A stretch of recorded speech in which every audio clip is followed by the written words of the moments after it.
guys, kumukulo-kulo na siya guys. As you can see, kumukulo na siya.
Hamida, sarangheyo.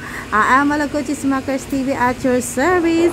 Today's vlog is about I teach you how to cook kongnamol. Ito yung Korean kongnamol nina. Sa English ay tinatawag siya na Korean is fruit. Sa Tagalog naman ay tauge.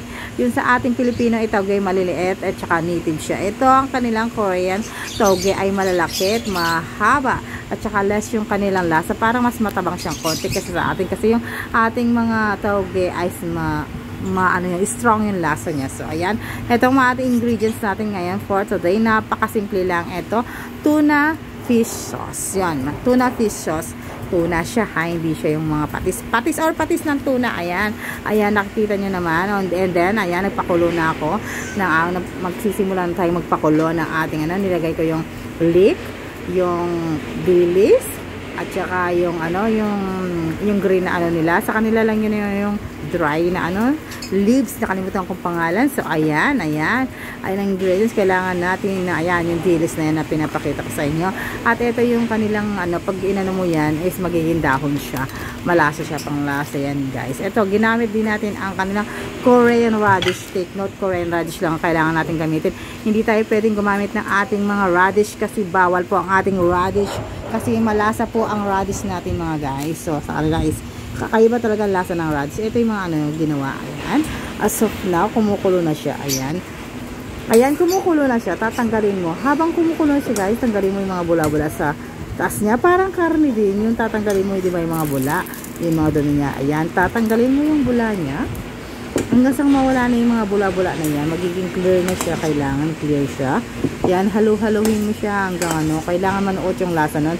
Gagawa kasi tayo ng stock or yung soup niya, soup base niya, kaya natin pinapakuluan yung sibuyas, dahon ng sibuyas kung wala kayong pero leek. Ayan, ito yung tsura niya guys. Tinanggal ko na yung tatanggalin mo pala yung mga na yun tatanggalin mo yung dahon ng yung leek, yung kanyang dilis, and then yung pinakita ko sa inyo dahon, tanggalin lahat yun. Hindi ko na pinakita sa inyo, sasalain nyo lahat yun, maging clear ngayong ayan, tapos lagyan nyo siya, ayan, maging itsura niya guys. Ang nilagay ko guys, ayan, nilagyan ko siya ng hot pepper, yung dinurog-durog na pepper, sili ba yun? Sili, basta't sili, basta't hot pepper flakes, hindi siya paste, flakes po siya na dry. Okay, ayan po, mabibili nyo sa Korean supermarket yun guys. Ayan, nilagyan ko yan, kaya nagkakulay siya ng kulay red. Excuse me po.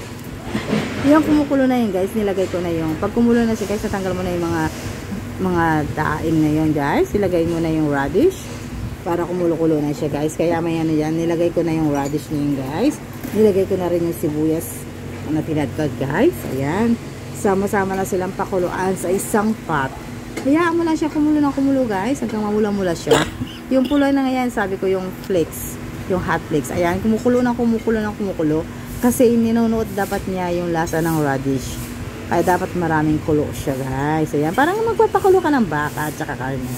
And then after that, nakumulo na siya guys, ilagay na natin ang kongnamol or ang ating Korean sprout or ang ating tauge sa Pilipinas. Pero mas ko sa inyo gamitin yung Korean Tauge. Okay? Ayan, samahan natin ng leek. Ayan, yung ginayat na leek. Lalagyan pa rin natin siya ng ginayat na leek. Maya-maya ilagay ang leek, guys. Maya-maya haluin muna natin. Ayan, mekos-mekos natin siya. Tornado natin siya. Ngayon, yung in-mekos-mekos mo siya. Ayan, yung paikutin mo siya. Ikut-ikutin mo siya. Yung iyong niluluto, yung paikutin mo. Hindi yung jowa, yung jowa na paikutin mo. Ayan. Paikutin mo lang yung sauce. Ayan. Para siya, di ba, umikot siya. Huwag mong paikutin yung jowa mo. Ayan. Nakikita mo siya, kumukulo ng kumukulo. Siyempre, dapat nasa high fire siya. And then, mamaya, imi-medium fire natin siya pag nilagay na natin yung 콩나물. Ayan. Ayan, kumukulo-kulo niya. Ay, ito ang ating main ingredients for today. Akin nang nilalatag na unti-unti ang ating 콩나물. Siyempre, dahan-dahan para hindi siya matapon. Sayang kasi mahal po ang kanilang Korean fruit. Napakamahal po niyan dito sa Pilipinas. Siyempre, imported at hindi ito guys atin. Kaya mahal naman talaga mga gulay, pati mga gulay natin ngayon. So, ayan. Unti-unti natin siyang ilalagay guys. Ayan, ayan, nilagay ko siya.